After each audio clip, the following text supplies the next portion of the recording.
Shri Anil boss, അവിടെ മറ്റൊരു കാര്യം ഇവിടെ ശ്രീ MS വേണുഗോപാൽ ചൂണ്ടിക്കാണിച്ച കാര്യം നേരത്തെ ചർച്ച ചെയ്തിട്ടുള്ളതാണ്.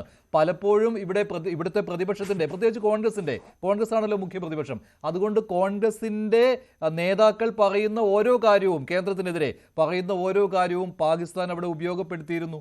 എന്തിന് കേരളത്തിലെ കോൺഗ്രസിന്റെ ഒഫീഷ്യൽ ട്വിറ്റർ ഹാൻഡിൽ വന്ന സന്ദേശം പോലും, കർണാടക മുഖ്യമന്ത്രിയുടെ സന്ദേശം പോലും, ഇതെല്ലാം അവിടെ ഉപയോഗപ്പെടുത്തി, പാകിസ്ഥാൻ അത് ഉപയോഗപ്പെടുത്തി. അപ്പോൾ നിങ്ങൾ അതിൽ പാകിസ്ഥാനെ നാവായി പ്രവർത്തിക്കുകയായിരുന്നു. ഇപ്പോൾ തരൂരിനെ ഈ ഡെലിഗേഷന്റെ തലവനായിട്ട് നിയമിക്കുമ്പോൾ പാകിസ്ഥാന്റെ ഭീകരത ലോകരാജ്യങ്ങൾക്ക് മുന്നിൽ തുറന്നു കാട്ടുവാൻ ഇന്ത്യ നടത്തുന്ന ശ്രമങ്ങളുടെ ആ സംഘത്തിന്റെ തലവനായിട്ട് തരൂരിനെ നിയമിക്കുമ്പോൾ ഇവിടെ ഭരണപക്ഷവും പ്രതിപക്ഷവും ഒറ്റക്കെട്ടാണെന്ന സന്ദേശം കൂടി നൽകുന്നുണ്ട്. രാഷ്ട്രം ഒറ്റക്കെട്ടാണ്. ശ്രീ അനിൽ ബോസ്, അല്ല, ഈ രാഷ്ട്രം ഒറ്റക്കെട്ടല്ലെന്ന് ആരാ പറഞ്ഞത്? നിങ്ങൾ ഇത് 3 പേരുകൂടി ചർച്ച ചെയ്ത് കഴിഞ്ഞാൽ ഞാൻ എന്താണ്ട് പാകിസ്ഥാൻ്റെ ആൾ ഇവിടെ വന്നിരിക്കുന്ന രീതിയിലാണല്ലോ നിങ്ങൾ സംസാരിക്കുന്നത്. ഇത്രയും നേരം നടന്നുകൊണ്ടിരിക്കുന്നതും ഈ ദിവസങ്ങളിൽ നടന്നുകൊണ്ടിരിക്കുന്നതും വെച്ചിട്ട് നിങ്ങൾക്ക് എങ്ങനെയാണ് ഇന്ത്യയിലെ പ്രതിപക്ഷത്തെ നിങ്ങൾ അങ്ങനെ സംശയത്തിൻ്റെ മുൾമുനയിലേക്ക് ആരോപിക്കാൻ കഴിയുക? മിസ്റ്റർ വേണുഗോപാൽ പറഞ്ഞാലും കടന്ന കൈയായിപ്പോയി. പ്രതിപക്ഷം എവിടെയാണ് ദേശവിരുദ്ധ സമീപനം സ്വീകരിച്ചത്? ഏത് സന്ദർഭത്തിലാണ് ദേശവിരുദ്ധ സമീപനം സ്വീകരിച്ചിട്ടുള്ളത്? നിങ്ങൾ രണ്ടിനും രണ്ടായിട്ട് കാണണം. പഹൽഗാം സംഭവം ഉണ്ടായതിനു ശേഷം ആ നിമിഷം മുതൽ ഇതുവരെ ഇന്ത്യയുടെ പ്രതിപക്ഷ നേതാവും പ്രതിപക്ഷ പാർട്ടികളും അവിടെ നടന്നത് പ്രതിപക്ഷമായിട്ടുള്ള യോഗമല്ല. ഇവിടെ വേണുഗോപാൽ പറയാം പ്രതിപക്ഷത്തിന്റെ യോഗം. എന്ത് പ്രതിപക്ഷത്തിന്റെ യോഗം? മര്യാദയില്ലാതെ വർത്തമാനം പറയുന്നത് ശരിയാണോ? ഇന്ത്യയിലെ എല്ലാ പാർട്ടികളുടെയും യോഗം, അത് ഇന്ത്യയിലെ പ്രതിപക്ഷത്തിന്റെ അല്ല, ഭരണപക്ഷത്തിന്റെയും കൂടെ യോഗം. മനസ്സിലായില്ലേ? അതാണ് ഞാൻ ആ യോഗമാണ് അവിടെ നടക്കുന്നത്. സംസാരിച്ചിട്ട് ഞാൻ പറയാം. ചുമ്മാ ചർച്ച വന്നിരുന്നു. അങ്ങ് സംസാരിച്ചിട്ട് ഞാൻ പറയാം. മറുപടി ഞാൻ പറയാം. ഞാൻ പറയാത്ത കാര്യം പറയുന്നത് പറഞ്ഞു. നിങ്ങൾ സംസാരിക്കുമ്പോ പറഞ്ഞു, നിങ്ങൾ പറഞ്ഞു ഇന്ത്യയിലെ പ്രതിപക്ഷം രാജ്യവിരുദ്ധമായി പ്രവർത്തിക്കുന്നു. നിങ്ങൾ ഈ ചർച്ചയെ പറഞ്ഞു. അങ്ങനെയല്ല പറഞ്ഞത്. മര്യാദയോട് പറഞ്ഞാൽ അതിനെ എനിക്ക് റിയാക്ട് ചെയ്യാതിരിക്കാൻ പറ്റുമോ? അത് ഞാൻ പറയാം. അത് എക്സ്പ്ലെയിൻ ചെയ്യാം. ഞാൻ പറയട്ടെ ഇന്ത്യയിലെ പ്രതിപക്ഷമോ ഇന്ത്യൻ നാഷണൽ കോൺഗ്രസോ ഇന്ത്യയുടെ പ്രതിപക്ഷ നേതാവോ ഇന്ത്യയിലെ ഏതെങ്കിലും ഒരു പ്രതിപക്ഷ പാർട്ടിയോ ഇന്ത്യയിലെ സൈന്യത്തെ ഇകഴ്ത്തിയിട്ടില്ല. ഇന്ത്യ ഗവൺമെന്റിനെ ഇകഴ്ത്തിയിട്ടില്ല. പാകിസ്ഥാനെതിരായി എടുക്കുന്ന ഒരു തീരുമാനങ്ങളിലും ഞങ്ങൾ വെള്ളം ചേർത്തിട്ടില്ല. ഞങ്ങൾ വിമർശിക്കുന്നുണ്ട്. ഞങ്ങൾ വിമർശിക്കുന്ന കാര്യങ്ങൾ ഏതൊക്കെയാണ്?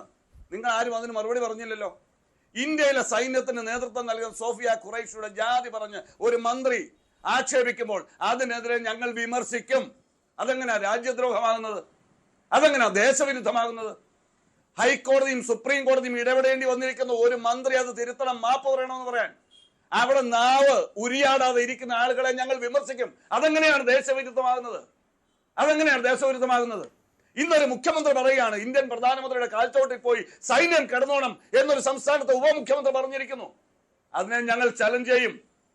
അതെങ്ങനെയാണ് ദേശവിരുദ്ധമാണെന്ന് ആരും പറഞ്ഞില്ല. അതൊക്കെ വിമർശിക്കപ്പെടേണ്ട കാര്യങ്ങൾ തന്നെയാണ്. അതിലൊന്നും കോൺഗ്രസിനെ ആരും വിമർശിച്ചിട്ടില്ല. വിമർശിച്ച കാര്യങ്ങൾക്കുള്ള മറുപടി താങ്കൾ പറയുന്നില്ല. എന്നിട്ട് വിമർശിക്കാത്ത കാര്യങ്ങൾക്കുള്ള മറുപടിയാണ് പറഞ്ഞുകൊണ്ടിരിക്കുന്നത്. അതിനൊന്നും കോൺഗ്രസിനെ ആരും വിമർശിച്ചിട്ടില്ല. ഈ ചർച്ചയിൽ പ്രതിപക്ഷത്തെ ആക്രമിക്കാൻ ശ്രമിച്ചപ്പോൾ നിങ്ങൾ 3 പേരും അങ്ങനെ പറഞ്ഞു പോലെ നിങ്ങൾ 3 പേരും ഈ ചർച്ചയിൽ കോൺഗ്രസിനെ അപകീർത്തിപ്പെടുത്താനും പ്രതിപക്ഷത്തെ അവമാനിക്കാനും ശ്രമിച്ചപ്പോൾ ഒരു വാക്ക് സൈനികരെ ആക്ഷേപിച്ചവർക്കെതിരെ നിങ്ങൾ മിണ്ടിയോ? നിങ്ങൾ 3 പേരിൽ ആരെങ്കിലും മിണ്ടിയോ? ചുമ്മാ ചർച്ച നടത്തി പോകരുത് കേട്ടോ. പൊട്ടന്മാർ വല്ലവരും കാണും വേറെ വന്നിരുന്നു തരാൻ. എന്നെ കിട്ടത്തില്ല. താങ്കൾ കോൺഗ്രസ് ഈ വിഷയം എടുത്തിട്ടപ്പോൾ ആരാണ് കോൺഗ്രസിനെ ഇക്കാര്യത്തിൽ വിമർശിച്ചത്? താങ്കൾ അങ്ങോട്ട് വരുന്ന ചോദ്യങ്ങൾക്ക് മറുപടി പറയുന്നില്ല. അങ്ങോട്ട് വരുന്ന ചോദ്യങ്ങൾക്ക് ഒന്നിനും മറുപടി പറയുന്നില്ല. ഈ തരൂരിനെ ഈ ഡെലിഗേഷന്റെ ഹെഡായിട്ട് നിയമിച്ചതിന് താങ്കൾ അതിനെ താങ്കൾ അംഗീകരിക്കുന്നുണ്ടോ, അനുമോദിക്കുന്നുണ്ടോ? ഞങ്ങൾ അഭിനന്ദിക്കുന്നത്. അത് ഞാൻ പറഞ്ഞല്ലോ. ഞാൻ പറഞ്ഞത് താങ്കൾ കേൾക്കാതെ പോയതാണ്. കോൺഗ്രസ് വർക്കിംഗ് കമ്മിറ്റി അംഗമാണ്. ഞങ്ങൾ പാർലമെന്റിലേക്ക് സ്ഥാനാർത്ഥിത്വം കൊടുത്ത് കൈപ്പത്തി ചിഹ്നത്തിൽ ജയിപ്പിച്ച നേതാവാണ് ശശി തരൂർ. BJPയോ CPMോ അല്ല ജയിപ്പിച്ചത്. കോൺഗ്രസ് വർക്കിംഗ് കമ്മിറ്റി അംഗമാണ്. ഞങ്ങളുടെ നേതാവാണ് ശശി തരൂർ. അതിനെന്താ തർക്കം? ഞങ്ങൾ വിദേശകാര്യ സഹമന്ത്രിയാക്കിയ ആളാണെന്ന്. അദ്ദേഹം കോൺഗ്രസ് പാർട്ടിയുടെ പ്രവർത്തകനല്ലാന്നപ്പോ അയാൾക്ക് സീറ്റ് കൊടുത്ത് മത്സരിപ്പിച്ച് ജയിപ്പിച്ച് കന്നി അംഗത്തിൽ ജയിച്ചു വന്നപ്പോൾ തന്നെ വേറെ ആരെയും മന്ത്രിയാക്കണ്ട എന്ന് തീരുമാനിച്ച പാർട്ടിയുടെ തീരുമാനം തിരുത്തി വിദേശകാര്യ മന്ത്രിയാക്കിയത് ഞങ്ങളാന്നേ. അഴകൊള്ളവനെ കാണുമ്പോ അപ്പ എന്ന് വിളിക്കുന്ന പണി കാണിക്കരുത്. അഴകൊള്ളവനെ കാണുമ്പോ അപ്പ എന്ന് വിളിക്കുന്ന പണി കാണിക്കരുത്. ശശി തരൂർ എന്ന് പറയുന്ന കോൺഗ്രസിന്റെ പാർലമെന്റ് അംഗമാണ്. ഞങ്ങളുടെ ഇന്ത്യ രാജ്യത്തിന്റെ മുൻ വിദേശകാര്യ വകുപ്പ് മന്ത്രിയാണ്. ഇന്ത്യൻ നാഷണൽ കോൺഗ്രസ് ഉയർത്തിക്കൊണ്ടുവന്ന രാജ്യത്തെ നേതാവാണ്. അതിനൊക്കെ എന്താണ് സംശയം? ശശി തരൂർ വേറെ പാർട്ടിയിലൊന്നും പ്രവർത്തിച്ചില്ല, കോൺഗ്രസിൽ മാത്രമേ ഉള്ളൂ. അതെല്ലാവർക്കും ഐക്യരാഷ്ട്രസഭയിൽ മത്സരിച്ച് ഏതാ അല്ല, തരൂർ വേറെ പാർട്ടിയിലൊന്നും പ്രവർത്തിച്ചിട്ടില്ല, കോൺഗ്രസ് ഉയർത്തിക്കൊണ്ട് വന്നത് തന്നെയാണ്. അതിനൊന്നും സംശയമില്ല, ആർക്കും തർക്കമില്ല. അല്ല, പിന്നെ നിങ്ങൾ എന്താ അഴകുള്ളവനെ കാണുമ്പോ ഞാൻ അത് തന്നെയാ പറഞ്ഞത്. ഞങ്ങളുടെ പാർട്ടിയുടെ നേതാവിന്റെ അഴക് കാണുമ്പോൾ അപ്പാന്ന് വിളിക്കാൻ ഒരുത്തനും പോരണ്ടെന്നാണ് ഞാൻ പറഞ്ഞത്. കോൺഗ്രസ് പാർട്ടിയുടെ വർക്കിംഗ് കമ്മിറ്റി അംഗം, മുൻ വിദേശകാര്യ വകുപ്പ് മന്ത്രി, ഞങ്ങൾ പലവട്ടം ജയിപ്പിച്ച പാർലമെന്റ് അംഗം, അദ്ദേഹത്തിന്റെ കഴിവിനെ, മെറിറ്റിനെ ഞങ്ങൾ മാനിക്കുന്നുണ്ടാണ് ഞങ്ങൾ സ്ഥാനാർത്ഥിയാക്കിയത്, ഞങ്ങൾ മന്ത്രിയാക്കിയത്, ഞങ്ങൾ കോൺഗ്രസിന്റെ നേതാവാക്കി വെച്ചിരിക്കുന്നത് കൊള്ളാവുന്നവനായതുകൊണ്ടാണ്. അതിന് മനസ്സിലായില്ലേ? കൊള്ളാവുന്നവനായതുകൊണ്ടാണ്. ഞങ്ങൾ രാജ്യത്തിനെതിരല്ല, രാജ്യമെടുക്കുന്ന തീരുമാനങ്ങൾക്കെതിരല്ല. പക്ഷെ അല്ല, പിന്നെ നിങ്ങൾ എന്താണ് പറയുന്നത്? നിങ്ങൾ ഇതുവരെ പറഞ്ഞുകൊണ്ടിരുന്നത് എന്താ? ഈ ചർച്ചയിൽ ഇത്രയും നേരം നിങ്ങൾ പറഞ്ഞുകൊണ്ടിരുന്നത് എന്താ? നിങ്ങൾ സ്ഥാപിക്കാൻ ശ്രമിച്ചത് എന്താ? പാർട്ടിയുടെ ആളാണ് എന്ന നിലയിലല്ലേ നിങ്ങൾ വ്യാഖ്യാനിക്കാൻ ശ്രമിച്ചത്? നിങ്ങൾ കോൺഗ്രസ് രാജ്യവിരുദ്ധരാണെന്ന് സ്ഥാപിക്കാനല്ലേ നിങ്ങൾ ശ്രമിച്ചത്? അങ്ങനെയാണോ? ഈ രാജ്യം ഉണ്ടാക്കാൻ അറിയാമെങ്കിൽ, ഈ രാജ്യം സൃഷ്ടിക്കാൻ അറിയാമെങ്കിൽ, ഈ രാജ്യത്തിന് അതിർവരമ്പുകൾ ഉണ്ടാക്കാൻ അറിയാമെങ്കിൽ, ഈ രാജ്യത്തിന് ഭരണഘടന ഉണ്ടാക്കാൻ അറിയാമെങ്കിൽ, 19 വർഷം ഈ രാജ്യം ഭരിക്കാൻ അറിയാമെങ്കിൽ, ഈ രാജ്യം സൃഷ്ടിച്ച കോൺഗ്രസിന്റെ വേദനയൊന്നും പഠിപ്പിക്കേണ്ട എന്ന് നേതാക്കന്മാർ പറയുന്നതാണ്. പക്ഷേ ഇപ്പോൾ തരൂർ കോൺഗ്രസിനെ ദേശസ്നേഹം പഠിപ്പിച്ചുകൊണ്ടിരിക്കുകയാണോ? അങ്ങനെ വ്യാഖ്യാനമുണ്ടല്ലോ. ശരി, ഞങ്ങളെ ഒന്നും പഠിപ്പിക്കാൻ വേണ്ട. ഒരുത്തനും ഇന്ത്യയുടെ ദേശീയ ബോധം പഠിപ്പിക്കാൻ, ഈ രാജ്യം ദേശീയബോധം പഠിപ്പിക്കാൻ ഒരുത്തനും പോകണ്ട. അഭിമുഖമല്ല. എന്റെ പൊന്ന അനിൽ ബോസ്, പാകിസ്ഥാനിലെ നേതാക്കന്മാരുടെ ട്വിറ്റർ അക്കൗണ്ട് എന്ന ഹാൻഡിലിൽ വന്ന സന്ദേശങ്ങൾ അത് അതേപടി പാകിസ്ഥാനിലെ നേതാക്കന്മാർ, മുൻ മന്ത്രിമാർ വരെ എടുത്ത് ട്വീറ്റ് ചെയ്തത് ഇപ്പോഴും അവിടെ കിടപ്പുണ്ട്.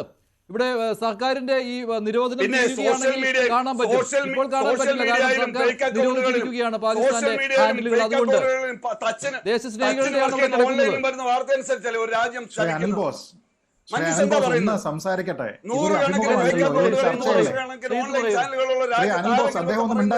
നിങ്ങൾ വർത്തമാനം പറയരുത്. ഞാൻ ഒരു ഉദാഹരണം പറഞ്ഞു, ദേശസ്നേഹികളുടെ ഒരു ഉദാഹരണം ഞാൻ പറഞ്ഞു. എന്റെ സമയത്ത് ഞാൻ വിട്ടു. കോൺഗ്രസ് പാർട്ടിയെ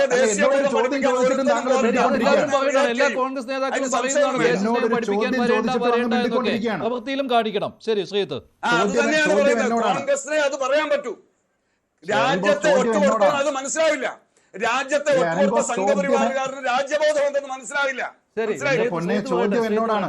ചോദ്യം എന്നോടാണ്. നിരന്തരം നമ്മൾ സംസാരിച്ചുകൊണ്ടിരുന്നാൽ ആരോടാണ് ചോദ്യം എന്ന് നമുക്ക് മനസ്സിലാവില്ല. അതുകൊണ്ട് ഞാൻ ഇനി മറുപടി പറയട്ടെ. നോക്കൂ, അദ്ദേഹം ഈ ഓൾ പാർട്ടി മീറ്റിംഗ് വിളിച്ചതിനെ കുറിച്ച് നമ്മുടെ ചർച്ചയിലെ സഹപാനലിസ്റ്റ് പറഞ്ഞ സമയത്ത് അദ്ദേഹം പറഞ്ഞത് പ്രതിപക്ഷത്തിനെ വിളിച്ചു എന്ന് മാത്രം കരുതണ്ട, എല്ലാവരും ഉണ്ടായിരുന്നു, ഭരണപക്ഷത്തു നിന്നുള്ള ആൾക്കാരും ഉണ്ടായിരുന്നു എന്നാണ്. എന്നാൽ എനിക്ക് വലിയ അതിശയം തോന്നിയത് അതേ അനിൽ ബോസ് തന്നെ അടുത്ത ശ്വാസത്തിൽ പറയുന്നത് ഈ രാജ്യത്തിനൊരു ഭരണഘടന ഉണ്ടാക്കാൻ അറിയാമെങ്കിൽ കോൺഗ്രസിന് ഇതൊക്കെ അറിയാമെന്നാണ്. ഭരണഘടന ഉണ്ടാക്കിയത് കോൺഗ്രസ് ഒറ്റയ്ക്ക? കോൺഗ്രസിന്റെ മാത്രമായിട്ടുള്ള സംഭാവനയാണോ ഭരണഘടന? വേറെ ആരും കോൺസ്റ്റിറ്റ്യൂന്റ് അസംബ്ലിയിൽ ഉണ്ടായിരുന്നില്ലേ? അപ്പൊ എന്തൊക്കെ വിട്ടിത്തമായി പറയുന്നത്? അപ്പൊ ഓൾ പാർട്ടി മീറ്റിംഗ് വരുന്ന സമയത്ത് എല്ലാവരും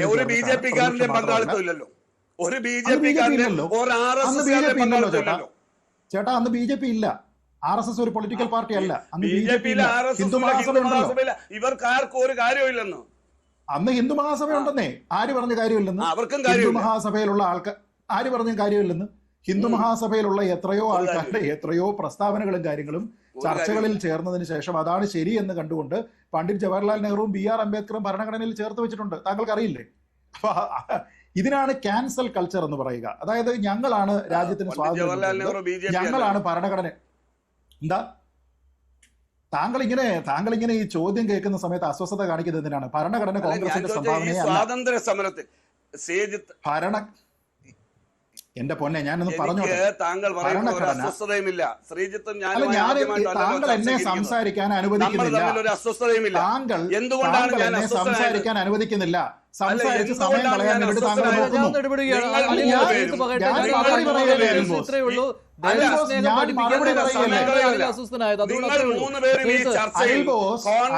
ഞാൻ മറുപടി പറയുമ്പോ താങ്കൾ എന്തിനാ എന്റെ സമയത്ത് സംസാരിക്കുന്നത്? ഇത് താങ്കളുടെ അഭിമുഖം, മഞ്ജുഷും താങ്കളും തമ്മിലുള്ള അഭിമുഖം കാണാൻ ഇരിക്കുകയല്ല ഞങ്ങൾ. മഞ്ജുഷും അത് താങ്കളുടെ അവസരത്തിൽ പറയൂ. അത് മറ്റുള്ളവരോട് താങ്കൾ പറഞ്ഞിട്ടുണ്ടല്ലോ. മനസ്സിലായി. മഞ്ജുഷു അനിൽബോസും തമ്മിലുള്ള അഭിമുഖമൊന്നുമല്ലത്. ഇതൊരു ചർച്ചയാണ്. ആ ചർച്ചയിൽ മറ്റുള്ള ആൾക്കാർ സംസാരിക്കും. ആ സമയത്ത് താങ്കൾ മിണ്ടാതിരിക്കണം. ഞാൻ ഇടപെടും. ഞങ്ങൾക്ക് അഭിമാനം ഉണ്ടെന്നേ. ഞങ്ങൾക്ക് അഭിമാനമുണ്ട്.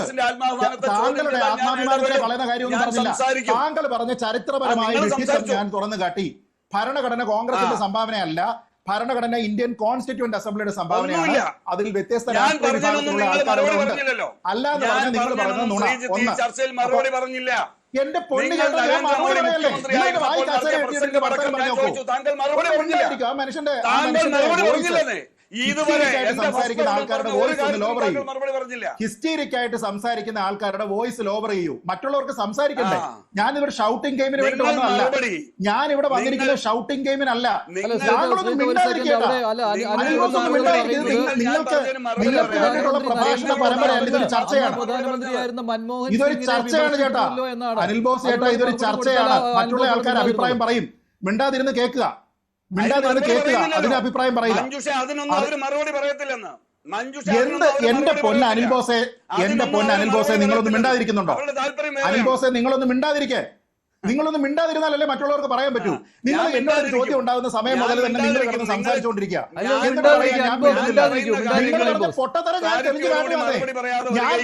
നിങ്ങൾ പറയുന്ന മണ്ടത്തരവും പൊട്ടത്തരവും ചരിത്രപരമായിട്ടുള്ള അപകടവും ഞാൻ ഓരോന്നായിട്ട് എണ്ണി പറയുമ്പോ നിങ്ങൾ ഇവിടെ ശബ്ദം ഉണ്ടാക്കാതെ. ഒന്ന്, നിങ്ങൾ ഇന്ന് പറഞ്ഞിരിക്കുന്ന ഏറ്റവും വലിയ നുണ ഭരണഘടന കോൺഗ്രസിന്റെ സംഭാവനയാണെന്ന് പറഞ്ഞിരിക്കുന്നത് പെരും നുണ. ഭരണഘടന എന്ന് പറയുന്നത് ഇന്ത്യയിലെ കോൺസ്റ്റിറ്റ്യൂന്റ് അസംബ്ലിയുടെ സംഭാവനയാണ്. അതിൽ കോൺഗ്രസുകാർ മാത്രമല്ല, നിരവധി രാഷ്ട്രീയ പാർട്ടിക്കാരുണ്ട്. ഒന്ന്. രണ്ടാമത്തെ കാര്യം, നിങ്ങൾ പറഞ്ഞ എന്താണ്, ഇവിടെ ഈ 26 പേർ മരിച്ചതിനെ ഞാൻ ചെറുതായിട്ട് കണ്ടുവന്ന്. എമ്മാതിരി മര്യാദകരാണ് ശ്രീ അനിൽ ബോസ്.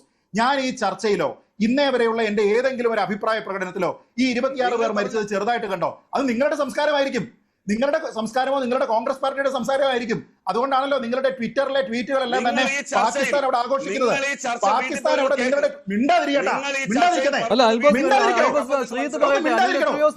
ബാക്കിയുള്ളവർ സംസാരിക്കട്ടെ. നിങ്ങൾ ഇതൊക്കെ കിടന്ന് ബഹളം ഉണ്ടാക്കുന്നത് നിങ്ങളുടെ മാത്രം ഇതാണോ? നിങ്ങളുടെ KPCC മീറ്റിംഗോ? ഇതൊന്നും നിങ്ങളുടെ KPCC മീറ്റിംഗോ? ബാക്കിയുള്ള ആൾക്കാർ സംസാരിക്കട്ടെ.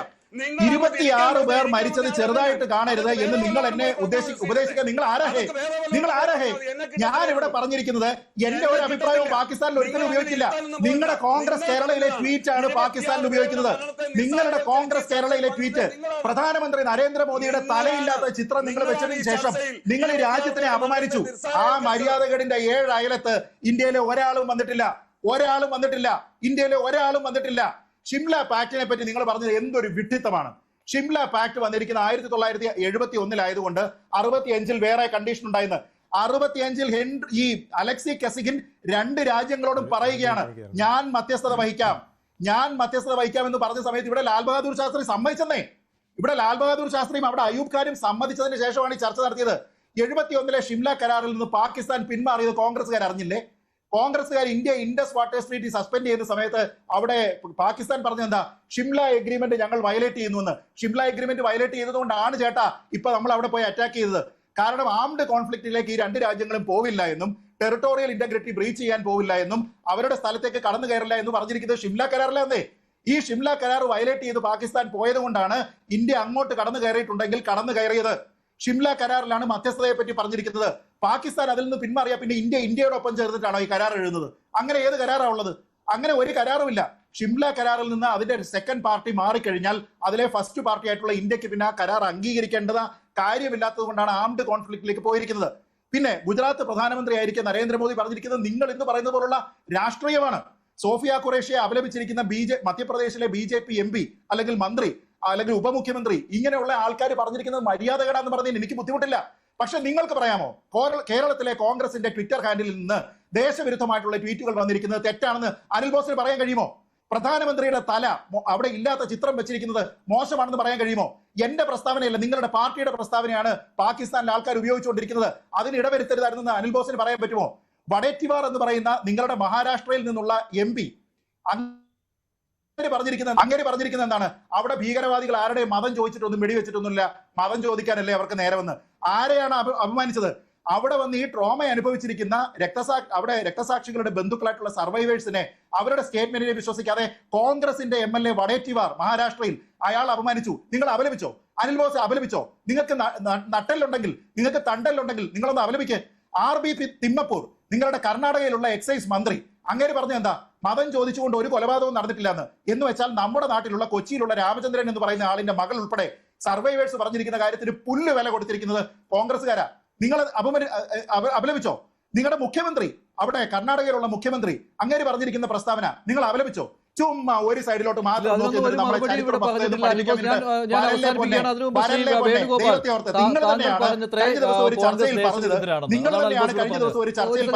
പ്രധാനമന്ത്രി പറയുന്നതിന് വരെ പ്യൂണിനെ കയറ്റിവിടരുതെന്ന്, പ്രധാനമന്ത്രി പറയുന്നതിന് പകരം പ്യൂണിനെ കയറ്റിവിടരുതെന്ന് പറഞ്ഞത് നിങ്ങളാ. പ്യൂണാണോ ഇന്ത്യയുടെ വിദേശകാര്യ വക്താവ്? പ്യൂണാണോ ഇന്ത്യയുടെ വിദേശകാര്യ വക്താവ്? ഹൈക്കമാൻഡ് കൾച്ചറുള്ള ആൾക്കാർക്ക് മറ്റുള്ള ആൾക്കാരെല്ലാവരും പ്യൂണാണെന്ന് തോന്നും, അത് സ്വാഭാവികമാണ്. പക്ഷെ അതിന് മറ്റുള്ള ആൾക്കാരെ കിട്ടത്തില്ല.